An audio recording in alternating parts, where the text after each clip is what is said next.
My dear viewer, very good evening. Of course, welcome aboard on the HBN News Night edition on this evening of the 5th of July 2023. Well, we have a lineup of stories today here at the HBN News Night. And now, let's get ready to get the stories that we have for you tonight. This is HBN at 9 News Night with Dave Kere. This is HBN at 9 News Night with Dave. The Prime Cabinet Secretary Musalia Mudavadi has praised the collaboration between the Kenyan government and the World Food Programme WFP. Speaking in Mombasa today while leading a government WFP coordination workshop, Mudavadi emphasized that this partnership plays a crucial role in strengthening food systems and resilience. He also acknowledged that the private and public sectors are not enemies but partners, highlighting that the element of free government in forming partnerships can lead to better outcomes for Kenya in food security and nutrition matters. Build a resilient future in the face of the climate crisis. It will not be business as usual if we have to jointly achieve results. I similarly call upon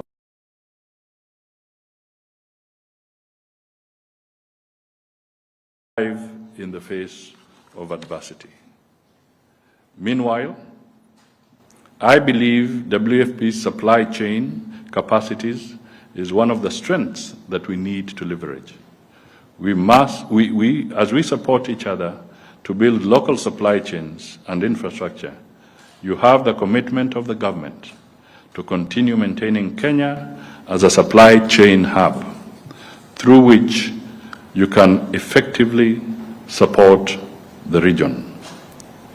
Incidentally, the excellent runs of cargo through the Mombasa port, supporting Kenya, Uganda, South Sudan, Rwanda, Burundi, Eastern DRC, Somalia, and occasionally Tanzania. World Food Programme bought about 37,800 metric tons of food in Kenya, worth $69 million. I also understand that in 2022 alone, over $35 million were paid to local transporters and logistics service providers. Each year, there's an increase in the amount of food purchased and logistics contracted. This means that the impact of the work effect for transformative change. Before I conclude, I just want to draw the media, because we'll share this speech. Please look at the statistics. Go through those numbers. I'm a politician. We get carried away in the simplicity and comedy of politicians, and we forget to capture the essence of a session like this. The impact on our economy is huge. The amount of throughput we are talking about in terms of 250,000 metric tons, and Madam Landis was telling us that because of the crisis in some of the countries, this is projected to grow to about 400,000 metric tons. Now, the multiplier effect to our economy is massive. These are the messages that I'd like to ask my partners in the state. Let us partner and start selling hope to the people of Kenya. We are not telling them the good things that are happening. One of the other messages that I would want to bring out here is that capture the figure that WFP spent $69 million to purchase food locally. How do we support our local farmer? Government cannot buy the entire food from the farmer. Other people have to step in.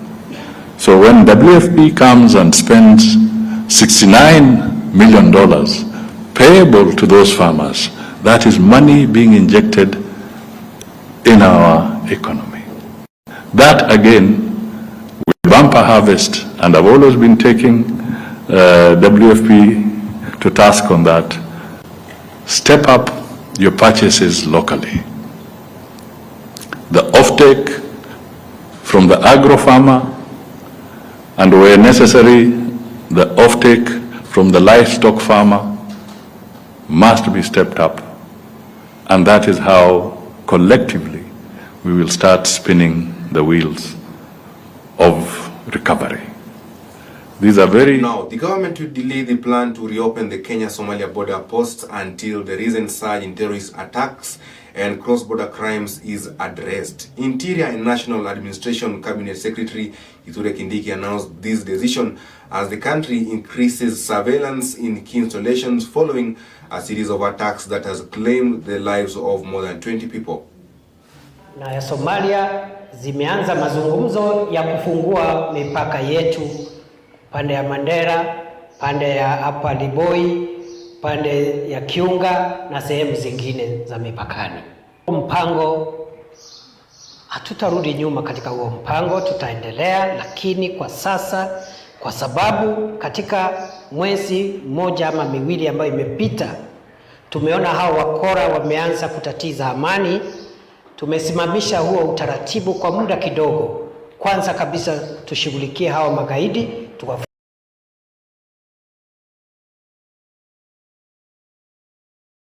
Now, the Kenya Power and Lighting Company has condemned the incident where Member of Parliament for Kitui East Nimrod Mbai was caught on video assaulting one of its employees. The power company states that threats against its workers are unacceptable and should not be tolerated. This comes as leaders of the Kenya Power Union in Kitengela stage protest on Wednesday regarding the alleged assault of their colleague. The network of these illegal and dangerous connections, we regrettably note an emerging trend of violent attacks against our staff. The list of these incidences happened on Monday, 3rd July 2023 in Kitengela, where our staff were attacked by the Kitui East Member of Parliament, Nimrod Mbai. We've had, in the recent past, we have had a number of cases. There was one in Utange, where one wielded a panga against a staff who was on top undertaking his duties. There was also a case in Nyandarua where a member of staff and the CBM were assaulted while undertaking their duties of disconnection due to the fact that the payments had not been undertaken. We have been engaging the security teams and all that can offer assistance in this space so that we can really stem this emerging trend to guarantee safety and to guarantee good working environments for our staff so that they can work freely and never fear that they might just be or they might encounter a challenge or they might be attacked. Now, 4 people, that is suspects, were arrested while 3 managed to escape after being found with 520 liters of illegal alcohol in the Kibunga area of Tharaka Nithi.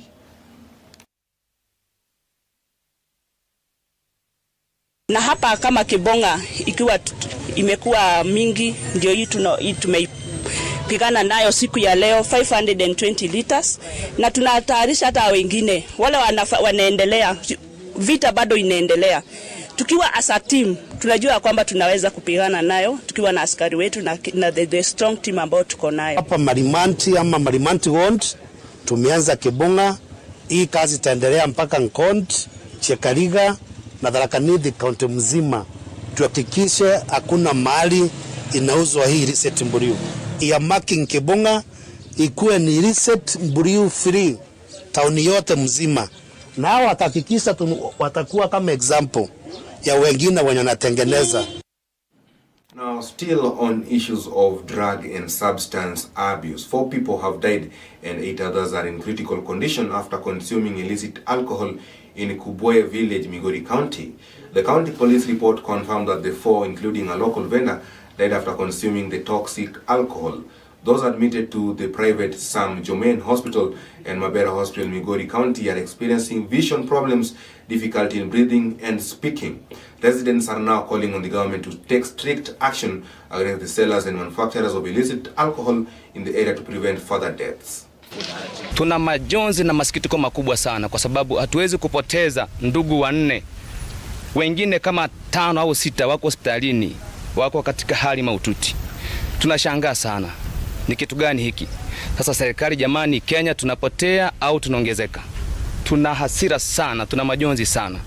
Tunaomba sana serikali tusaidie, tuangalie kama ni pombe hii basi pombe haramu iondolewe. So far we've attended to 6 patients in our facility from the community, which are brought in from the community, 2 of them from facilities around our facility.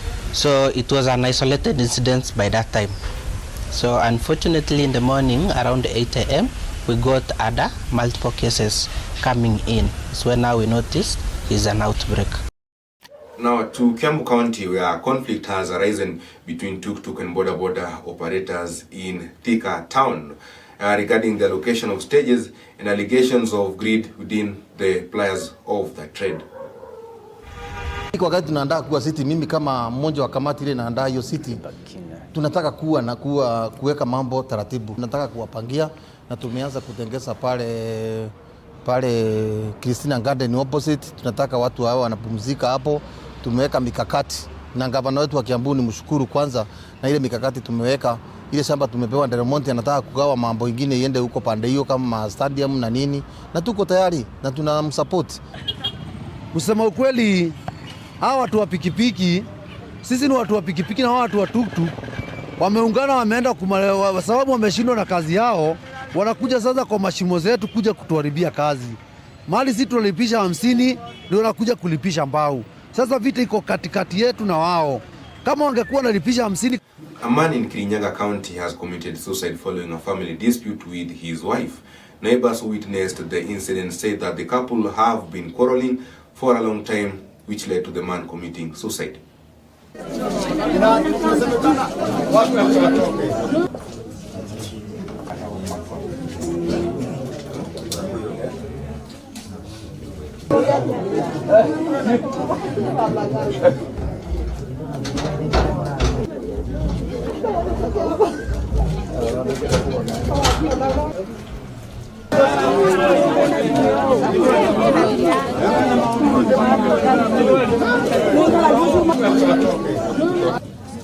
Pigiwa simu mwendo wa saa 10:30 hivi, nikaambiwa kuna mboma fulani yenye iko na vurugu, na ndiposa mimi nikatoka niende nikajua ni nini hii area ya Kere.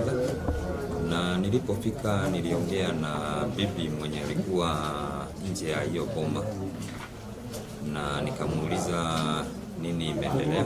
Akaniambia bwanake alikuwa amejaribu kumgonga na nyundo alafu na kumdunga na kisu, ndiposa na yeye akamanage kutoka kwa nyumba. Nilienda kuangalia hiyo boma ama nyumba because ni rental house, na nilipochungulia kwa dirisha nikaona bwana ame. The Matatu Owners Association has announced new fare prices due to the increase in fuel prices. Now, today, various representatives from the transport sector have given their opinions on the price hike, citing some challenges they face when trying to implement the new fares for the passengers. Lazima tuongeze, kama ni hizo time ya fare tunazi-adjust. Ile time tulikuwa tunaweka bei kama ni kuanzia saa 8 inabidi tumeileta karibu juu. Unapata hata gari zetu zina complain sana juu mafuta imepanda, kila kitu imepanda, kama ni spares zinalemea madereva. So tunaona hiyo hiking ya fare bado ina affect magari zetu sana. So tuko na time zetu za kupandisha fare. Kama ni morning unapata tunabeba 50, ikifika around saa 5 tunazi change tunaenda 60. saa 5:30. Next tuna change kutoka saa 8 tunaenda 70, alafu jioni tunabeba 80. Sasa unapata hizo gari zinapata shida sana ya kurecover hiyo mafuta.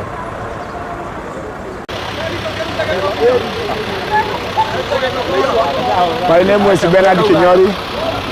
Mimi ni dereva wa Rofa Sacco.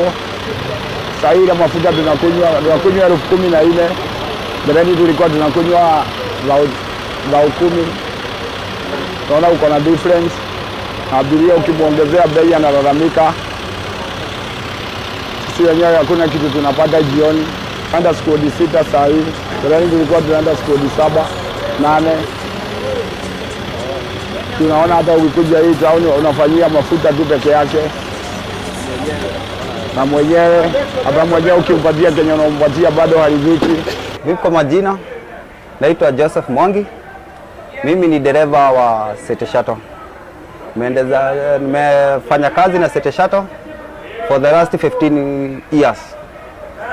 So kulingana na historia ya mafuta venye iko, nimeona inatufinyilia sana sisi watu wa matatu. Tukianza na kama sisi madereva, makondakta, bado inatuguza. Juu venye mafuta imeongezewa, inaguza mpaka mishahara yetu. So inafika mahali, ile mshahara ulikuwa unapata ndio unapata, kila kitu iko juu, inafika mahali hatuwezi kujisustain. Polisi ndio wanataka yao, Kanjo anataka zao, sisi tunabaki bila kitu. Fare nayo, kulingana na venye sasa mafuta imepandishwa sijui na 10 bob ama 12 bob, imebidi pia sisi tu adjust fare. Kama kitambo saa hizi tulikuwa tunabeba na 30 bob kwenda Kikuyu. Saa hizi imebidi tuongezee 20 bob, tunabeba na 50. So mwenye anaumia sana ni abiria. Juu mafuta hata kama imeongezewa extra kulingana na venye ilikuwa inakunywa extra na 1,000. So kwa abiria lazima nao waongezee 20 bob kwa kila skodi. Ikiongezewa bei ndio tutazidi kuongezea fare. So mwenye atabaki kuumia ni raia pamoja na sisi. Juu mwenye gari anataka pesa yake, pia mimi nataka mshahara, conductor anataka mshahara. So lazima tuongezee abiria bei ndio at least tuweze kujisustain. Mimi naitwa Philip Dongo Njenga. Nafanya kazi na PROPHETIC Sacco. Na unahudumia abiria vile inastahili. Lakini kitu inatuletea shida ni mafuta. Hii tunaomba hii serikali ipunguze mafuta juu abiria hata wao wanaumia. Lakini kwetu hatujaongeza fare. Ile tumeongeza tu ni 10 bob.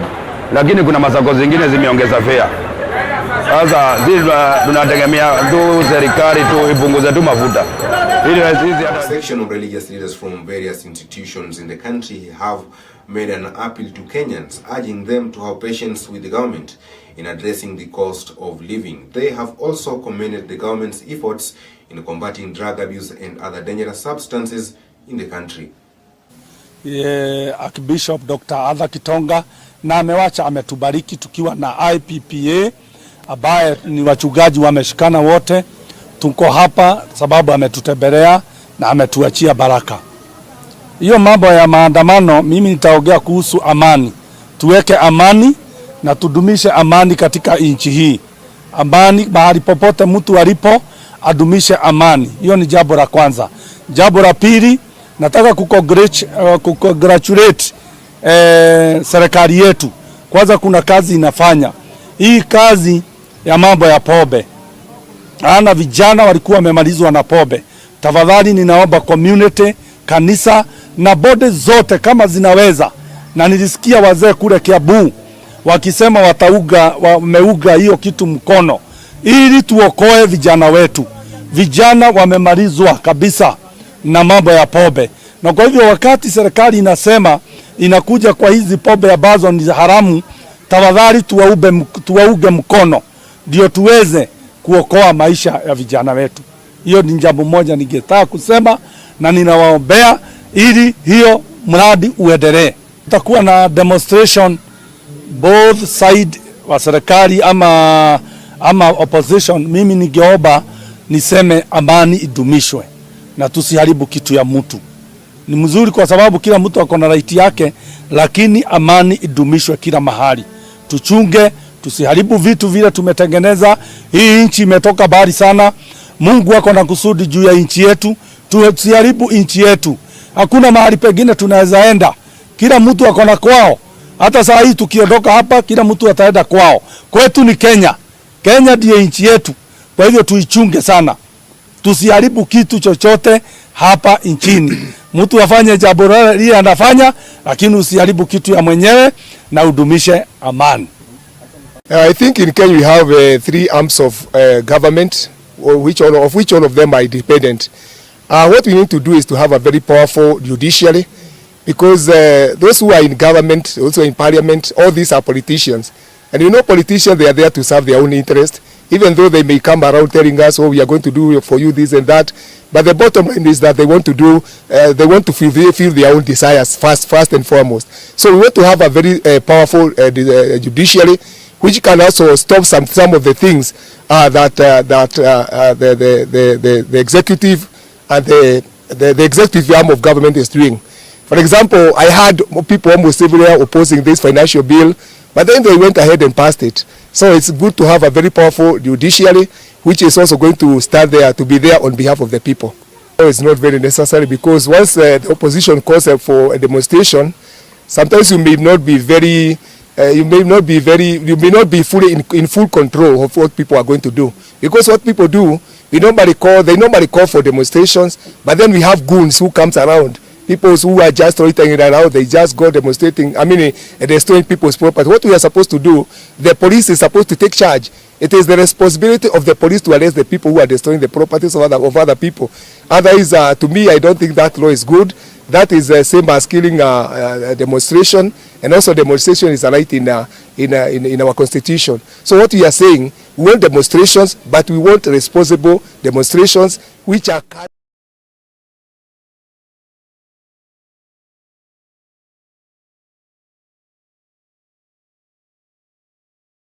in a proper manner.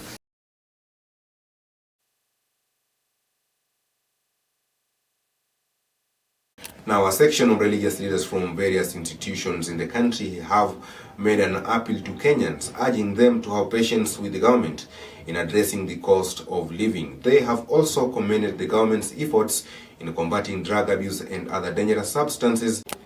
The head of public service, Felix Koskei, today visited the Galana Kulalu Tana River project, where he affirmed the government's commitment in the continuation of the project, which was initiated in 2013 but had stalled for various reasons, including mismanagement and misappropriation of funds. The scheme aims to boost food production in the country, especially maize, which acts as a staple food in Kenya. Na ilikuwa msitu, na vile imeendelea kwa hizo miaka, tunaona kweli ya kwamba itakuwa bread basket ya nchi hii. Unaona mahindi vile iko, hii mahindi ukiona ni siku 33 peke yake.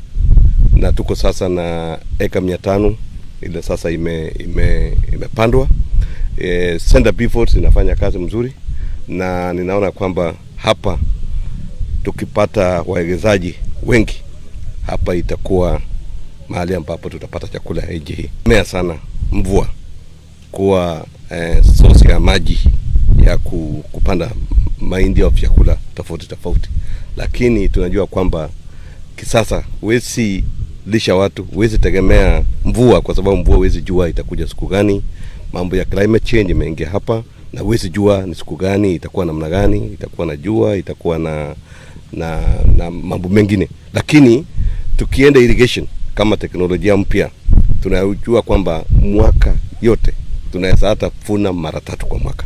Na ndipo rais amehakikisha kwamba tumeweka pesa ya kutosha, tume map out areas tofauti kama Galana hapa, kama Kuja, kama Mwea, kama Rahole na Budalangi na kwingineko, ili tuhakikisha kwamba tunaendelea kusalisha chakula hata kama kuko na mvua au kama iko ukame. Na ndio tumeangazia hapo kabisa. Tumejua kwamba serikali peke yake haiwezi fanya kazi au haiwezi jenga uchumi wa nchi bila private sector. na ndio tumeleta private sector na serikali pamoja. Serikali inaweza fanya infrastructure, lakini private sector, wale watu wa biashara ndio wanaweza kupanda, wanaweza kutunza na wanaweza hata kuprocess mpaka sasa tupate chakula. Ndio hata ukiona hapa tuko na Twika Foods ambayo wanafanya kazi karibu sana na National Irrigation Authority ili tuendelee na hii project kutoka eka hili tumefanya sasa sijui eka. Well, remember, this is Heli Cooperative. We continue sharing and of course giving us your feedback with regards to our programs that we air on this channel. Now remember to log in tomorrow for another edition of HBN Newsnight. My name is Dave Kere. Do have a lovely night.